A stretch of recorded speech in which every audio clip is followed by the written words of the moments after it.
Okay, this is for applied linguistics. My name is Arlen Putra. And then for the first problem is Mr. Thompson is a linguist studying the use of language in news reporting. He is particularly interested in how language can convey bias, shape public opinion, and influence the perception of news events. Mr. Thompson analyzes articles from various news outlets covering the same events to identify linguistic patterns that may indicate bias. He also considers that the impact of these linguistic choices on the audience's understanding and interpretation of news. So, what linguistic features should Mr. Thompson focus on to identify bias in news reporting? Discuss at least three features and explain how they can contribute to biased reporting. Okay, the first one, use lexical choices or CDA to first words like freedom fighters and rioters reveal stance and self-perception.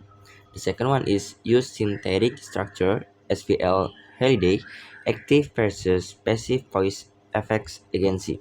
For example, the police shot the protester versus the protesters were shot. The third one is use modality and hedging or pragmatics. Use the mind, allied, allegedly, etc. Signals are senti uneven use can reflect hidden bias.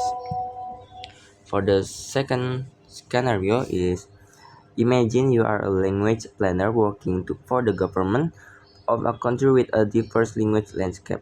The country has several indigenous languages spoken by different ethnic groups, as well as a dominant national language for official purposes.